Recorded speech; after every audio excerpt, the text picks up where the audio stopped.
Okay, we're about to go on, everybody. All right, we are here.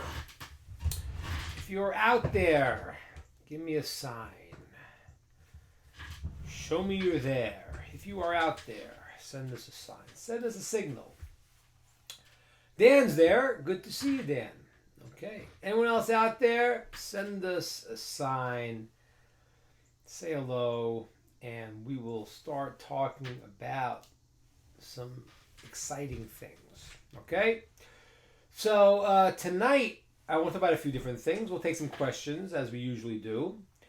And also, we'll talk a little bit about the Torah portion of the week. And a little bit the time of year. The time of year is a unique time of year. So let's start with a few of the different things. And if anyone has any questions, please feel free to pop them along the time, and we'll get there. So let's start with the Torah portion of the week, because it's called Parshas Chukas. Chukas means the chok. The chok is, there are different kind of laws of the Torah. There are laws that are called mishpatim. Okay, mishpatim are like kind of civil laws. Don't steal, don't kill. Now, I want to just be clear that those laws are not exactly the same, well, not the same at all, to the laws that we have in the regular judicial system. Yes, don't kill, don't steal. Those are very general points. But in all of these laws of civil law, that interaction of people, there are tremendous differences in depths that the Torah tells us, that God reveals to us, that a person cannot figure out. Okay, that's called mishpatim. But it makes sense. We understand there should be civil laws and a certain type of approach. Then there's what's called mitzvot. Mitzvot are generally laws that have to do with unique ways of interacting with Hashem, that have certain qualities that we can understand something of it.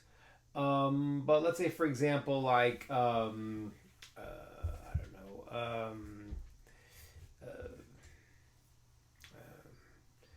What would be a good mitzvah? Probably tefillin is called a mitzvah.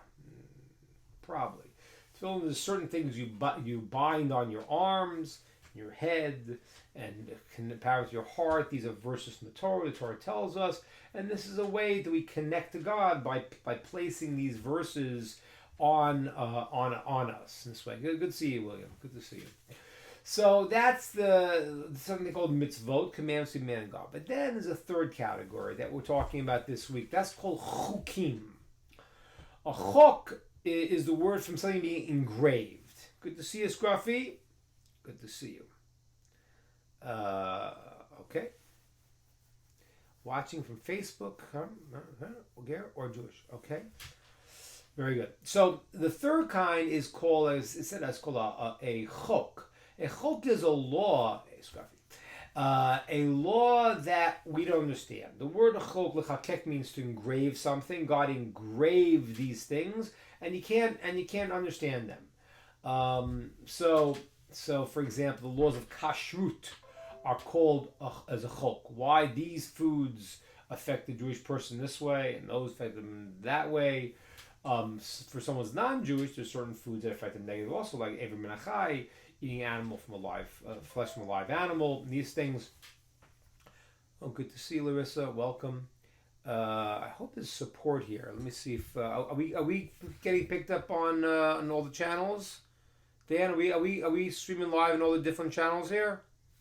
I hope so. Okay. So that's called a chok. A chok is a law that you don't have to read the rationale for. Now, this week's Torah portion has the ultimate chok. The chok that is completely mind-boggling. And what is that? That is the law of the red heifer. Okay? Now, ladies and gentlemen, the law of the red heifer is very, very relevant in the world. What is the law of the red heifer? The red heifer is that a person, a human being, that comes in contact with the dead attains a certain level of impurity called tumah, which deadens certain spiritual senses. Now we're not aware of this because we've all been in contact, because there's no way to fix it. person's been to a funeral, a person touched a dead person, and they touch someone else. So this is a process of what's called tumas hameis, the impurity of coming the dead. That's pretty much everyone is in some way or another today been affected by that. Now that's a very significant thing. You have to understand why, because when God created the world, Adam and Eve were supposed to live forever, ideally. If they wouldn't have eaten the tree of knowledge of good and evil, they wouldn't have cut their connection to God, they would have lived eternally. Okay? It's like when you take a plug and you stick it into the wall, so what happens is that the the appliance could keep going. You disconnect from the source, and then you can't keep going. So Adam and Eve, when they were still connected to God's will fully, before they broke, they would have lived forever.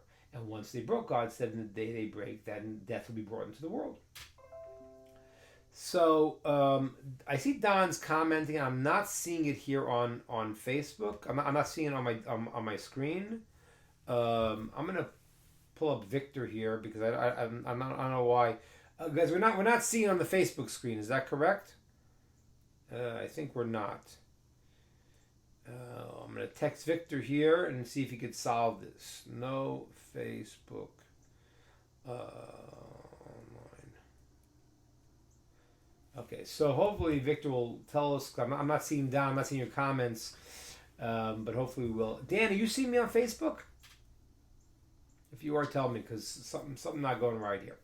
Anyway, so what happens is that a person, when they were connected to Hashem in this way, there was no death in the world, and they would live forever. Now, once Adam and Eve separated from Hashem, so they brought death into the world. And therefore, death represents the idea of a person detaching in a certain way. There are certain impurities that come with death. Let me explain to you how that works. It's a very deep thing how that works. The way that works is like this, is that we have a principle that when something is filled with holiness, the negativity can't get in there. There's no vacuum created. The holiness chases away the opposite. But if you have a situation where there was tremendous holiness and then there's a removal of that, there's a vacuum that's created. And in that vacuum, the forces that God creates, the forces of negativity that keep us in this balance, that keep us the free will to choose between good and evil, they can come in. So when a person's alive, the body is filled with the soul. And therefore, there's a certain level of holiness. Wow, sorry, I'm not seeing everybody here. I'm gonna try to figure out what's going on. Let me just tell Victor, hit the stream on OBS again, okay? I'm sorry, guys. We're going to try to fix this up here a second. Hit the stream. Start. One second. We're going to try to fix this up, guys. Something wrong here. Try to